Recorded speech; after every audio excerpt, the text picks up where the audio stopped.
Welcome to Ab Immemorabile, from Time Beyond Memory. I'm Drake. And I'm Holly. Where ancient wisdom meets modern minds. Brought to you by the most ancient anamnetic order of Trikala, for seekers everywhere. Whether you're walking with us, or simply curious about the path. Each episode, we explore the hidden patterns that connect philosophy, consciousness, and human transformation. Drawing from traditions east and west, old and new, familiar and forgotten. Because some truths exist outside of time, waiting to be remembered, not learned. Drake. On this episode, we're exploring the paradox that launched Western philosophy. How a pronouncement from the oracle at Delphi about not knowing anything became the foundation for the deepest knowing, and why admitting ignorance might be the beginning of genuine wisdom. Drake, I've been obsessed with this story all week. Socrates' friend, Chaerephon, goes to the oracle at Delphi and asks if anyone is wiser than Socrates. And the oracle, who never gives straight answers, for once is crystal clear: no one is wiser. But here's the delicious paradox. When Socrates hears this, he's baffled. He says, "I know nothing except that I know nothing. How can someone who knows nothing be the wisest?" So he goes on this investigation, questioning all the supposedly wise people of Athens, politicians, poets, craftsmen, and he discovers something profound. They all think they know things they don't actually know. They've mistaken opinion for knowledge, assumption for truth. While Socrates at least knows the limits of his knowledge, he knows what he doesn't know, and that apparently makes him wiser than everyone else. It's such a subversive teaching. In a world that rewards confidence, expertise, having answers, the wisest person is the one saying, "I don't know." And think about the context. Athens was at the height of its power. This was a society that prided itself on sophistication, rhetoric, the ability to argue any position. The sophists were charging fortunes to teach people how to win arguments. And here comes Socrates saying, "All your clever arguments mean nothing if they're built on false foundations. You're so busy being right that you've forgotten to seek truth." This happens at Delphi, which is significant. The temple there had 3 maxims inscribed: know thyself, nothing in excess, and surety brings ruin. Know thyself, gnothisioton. But how can you know yourself if you know nothing? Maybe that's exactly the point. Maybe knowing yourself starts with knowing that you don't know yourself, that you're not who you think you are. Oh, that's brilliant. The ego thinks it knows itself, has itself all figured out. But wisdom begins when you realize you're a mystery, even to yourself. The oracle operated on this principle too. The Pythia, the priestess who spoke for Apollo, would inhale vapors and speak in riddles. Never direct answers, always paradoxes that made you think. Because a direct answer would close down inquiry, but a paradox opens it up. It makes you wrestle with meaning, discover truth for yourself rather than having it handed to you. It's the opposite of our Google age, isn't it? We want instant answers to everything. But the oracle says, no, sit with the question. Let it work on you. The ancient Greeks would travel for weeks to reach Delphi, wait for days for their turn, pay enormous sums, all to receive an ambiguous riddle that might take years to understand. And they valued it precisely because it was hard won. The journey, the waiting, the wrestling with meaning, that was part of the wisdom, not separate from it. Compare that to now when we get anxious if a web page takes 3 seconds to load. We've gained information but lost contemplation. This tradition of learned ignorance, Docta Ignorantia, runs through all mystical traditions. The idea that the highest knowledge is knowing that you can't know. In Christian mysticism, they call it apophatic theology, or the via negativa. You can only say what God is not, never what God is. Because the moment you say God is this, you've limited the infinite. You've reduced the mystery to a concept. Meister Eckhart said, God is best known by not knowing. The cloud of unknowing instructs monks to forget everything they think they know and enter the cloud. It's counterintuitive. We're told knowledge is power, education is enlightenment, but these traditions say there's something beyond knowledge, a wisdom that comes from surrendering the need to know. Nicholas of Cusa, who coined the term Docta Ignorantia, said that the maximum of knowledge is to know that we are ignorant.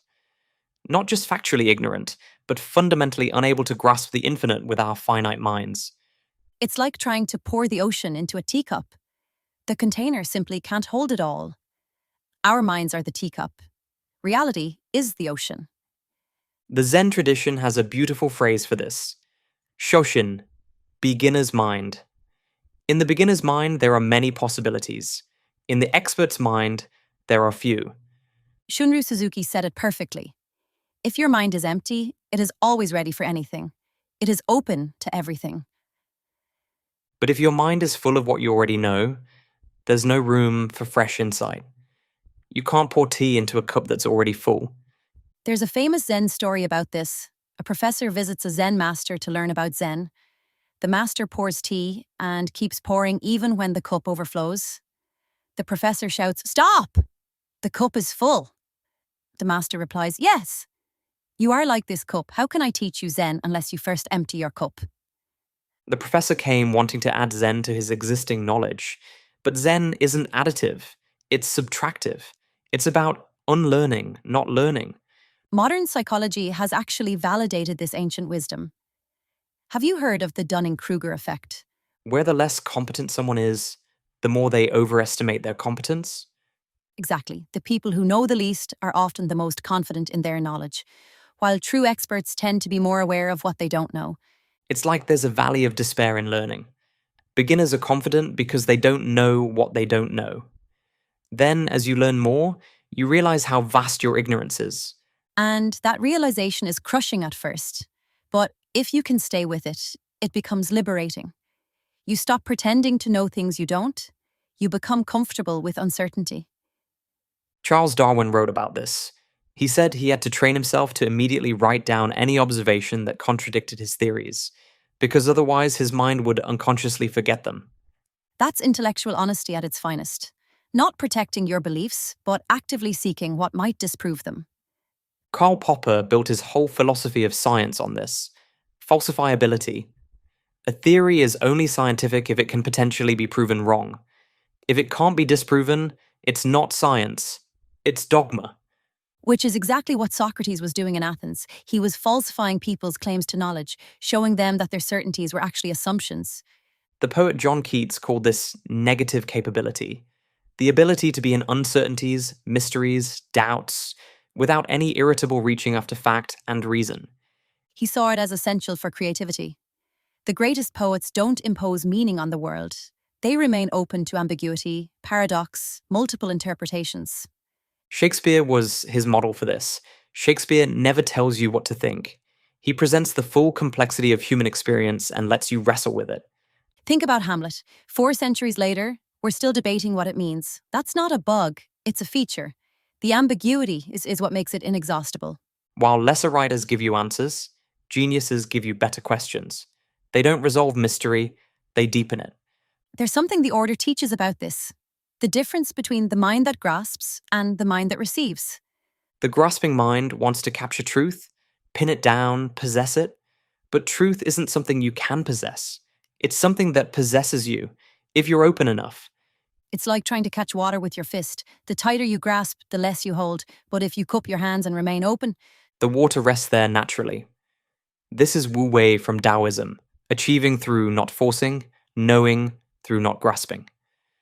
Laozi said, "The wise are not learned, the learned are not wise." Another paradox that points to something beyond conventional knowledge.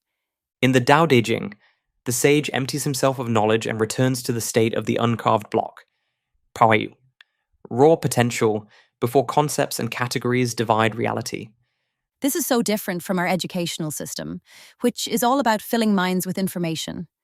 We measure intelligence by how much you know, not by the quality of your not knowing.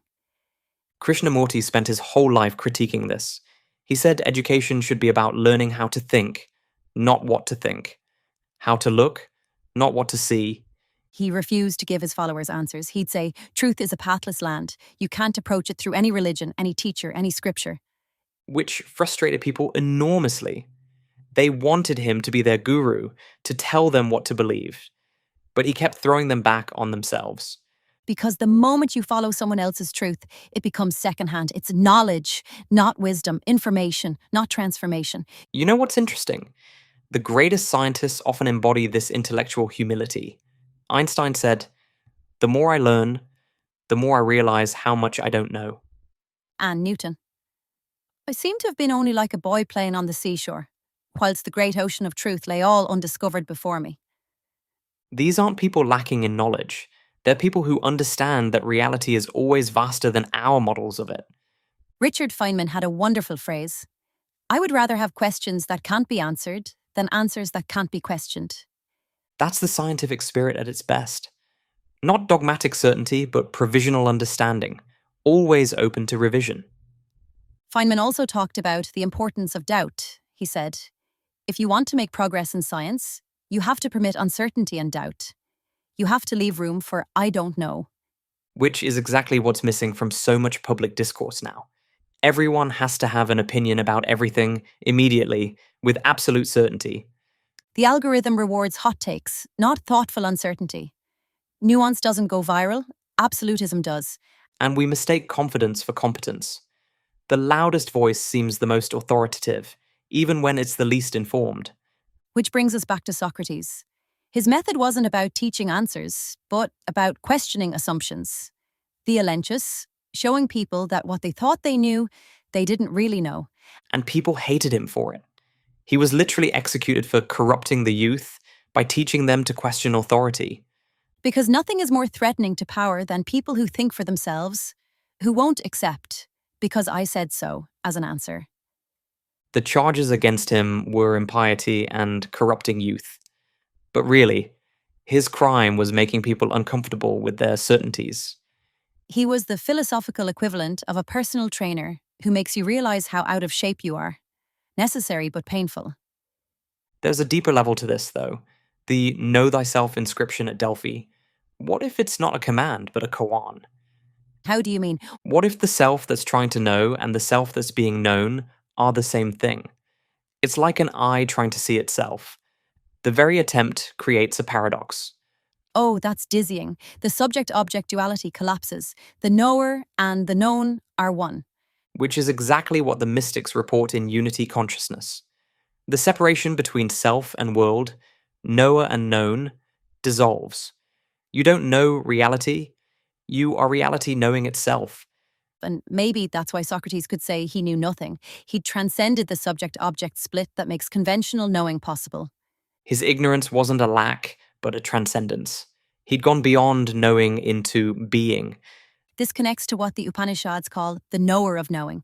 Consciousness itself, which can never be an object of knowledge because it's always the subject. You can't know consciousness. You can only be consciousness. The moment you try to know it, you've made it into an object, which it isn't. It's like the Zen question. What is the sound of one hand clapping? It's not meant to have an answer. It's meant to break the logical mind, to push you beyond conceptual thinking. Wittgenstein touched on this in the Tractatus. He said, there are things that can't be said, but can only be shown. And ultimately, whereof one cannot speak, thereof one must be silent. But that silence isn't empty. It's pregnant with meaning that transcends language. It's the silence of the mystic, not the silence of ignorance. This has practical implications too. Think about how much suffering comes from thinking we know things we don't actually know. He's doing that to hurt me. This will never get better. I'm not good enough. All these stories we tell ourselves with absolute certainty. But what if we approach them with Socratic ignorance? Do I really know his motivation? Can I really predict the future? Do I really know my own worth? Byron Katie's whole method is based on this. She has people question their stressful thoughts. Is it true? Can you absolutely know that it's true? And almost always, the answer is no. We don't really know. We're just assuming, projecting, imagining. The cognitive therapists call these cognitive distortions, mind reading, fortune telling, catastrophizing, all forms of false knowing. But admitting you don't know feels vulnerable. It's scary to live without the illusion of certainty. That's why it takes wisdom and courage. Socrates wasn't just wise, he was brave enough to admit his ignorance publicly. In a culture that valued rhetorical skill above all, where your status depended on seeming knowledgeable, he dared to say, I don't know. And not just say it, but demonstrate it. The Socratic method isn't just questioning others, it's modeling intellectual humility. He shows that you can be rigorous without being rigid, precise without being certain, committed to truth without claiming to possess it. And there's something beautiful about relationships that embrace not knowing too. When you think you have someone all figured out, you stop seeing them. You're relating to your idea of them, not the actual person. But if you approach them with beginner's mind, they remain a mystery. After decades of marriage, you can still discover new depths in your partner. The same with children. Parents who think they know exactly who their children are often miss who they're becoming. Or with ourselves. How often do we limit ourselves by thinking we know what we're capable of? I'm not creative. I'm bad at maths. I could never do that. But do we really know that, or have we just never approached it with true openness? The order teaches something called the forgetting practice, deliberately releasing what you think you know about yourself to discover what else might be possible. It's like reformatting a hard drive. You lose the existing programs, but you gain space for something new. I think about actors who do method acting. They have to forget who they are to become someone else. And in that forgetting, they often discover aspects of themselves they never knew existed. Or writers who say their characters surprise them. How can your own creations surprise you? Because you've let go of controlling the outcome. You've entered what Keats called the veil of soul-making, the fertile uncertainty where new possibilities can emerge. I keep thinking about the oracle itself. Here's this institution that shaped Greek civilization, influenced countless decisions, wars, colonies, all based on ambiguous utterances from a woman breathing volcanic fumes. But maybe that's exactly why it worked. It didn't give people answers. It gave them permission to find their own answers. The oracle's pronouncements were mirrors. You saw in them what you needed to see. The wisdom wasn't in the words, but in what they evoked in the questioner. Which is what great teachers do. They don't fill you with their knowledge. They draw out the wisdom that's already in you. Socrates called himself a midwife. He didn't give birth to ideas, he helped others give birth to their own ideas. And that required him to remain empty, to not impose his own knowing. How can you help someone discover their truth if you're pushing your truth on them? The word educate comes from the Latin educare, to draw out. Not to put in, but to draw out what's already there. But most education is about putting in facts, formulas, approved interpretations. We stuff students full of answers to questions they haven't asked. And then we wonder why they're not curious, why they don't love learning. We've turned learning into consumption rather than discovery. The order's approach is so different. Instead of giving students answers, it gives them better questions. Instead of filling them with knowledge, it empties them of false certainties. You know what strikes me? Every wisdom tradition has some version of this teaching. The Tao that can be spoken is not the true Tao. The God who can be named is not the eternal God. Neti in Hinduism, not this, not that. You approach the absolute by negating everything it's not. Even in Islam, which seems so certain about divine revelation, the Sufis say, whatever you think God is not that. Because the moment you think you've grasped the infinite, you've reduced it to the finite. You've confused the map for the territory. Alfred Korzybski's famous statement, the map is not the territory. Our concepts about reality are not reality itself. But we forget that. We live in our maps and mistake them for the world. We know our concepts and think we know reality. That's what Socrates was trying to wake people up from. The trance of false knowing. He was the gadfly, stinging Athens awake. And they killed him for it, which tells you how threatening this wisdom is. People would literally rather die than admit they don't know. Or rather, they'd rather kill than admit it. The ego will do anything to maintain the illusion of knowing, of being right, of having it all figured out. Look at how violently people defend their beliefs. The more uncertain they are, the more aggressive they become. Doubt is so uncomfortable that they'd rather destroy the doubter. Which is what happened to Socrates, and Jesus, and countless others who dared to question consensus reality. The mystics learned to be more careful. They spoke in poetry, in paradox, in symbol. They hid their not knowing in elaborate metaphysical systems. Eckhart barely escaped the Inquisition.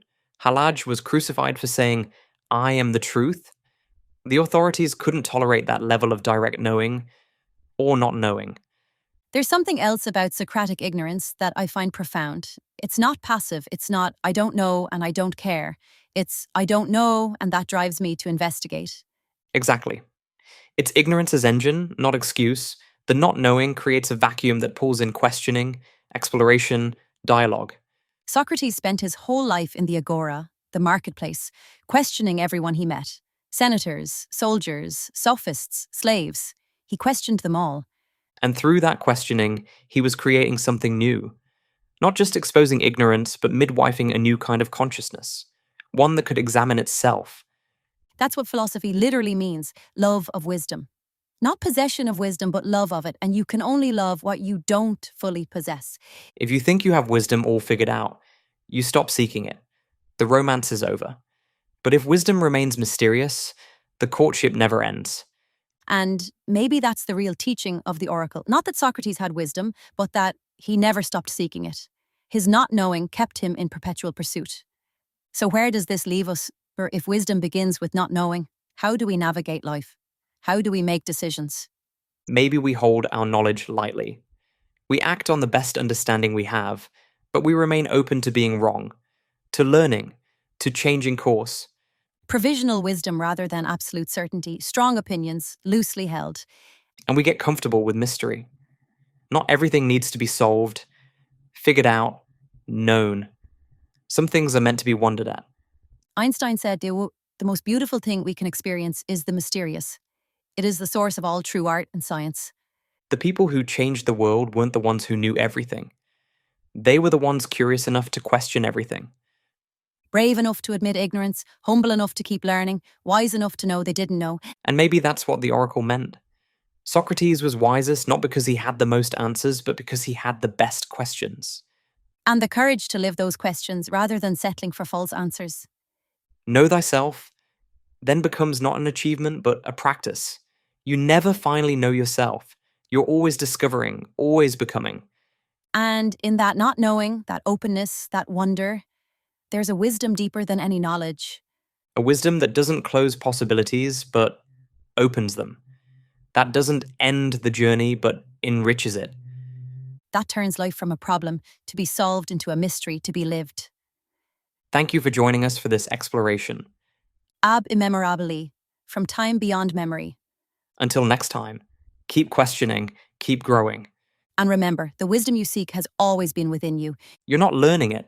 You're remembering it.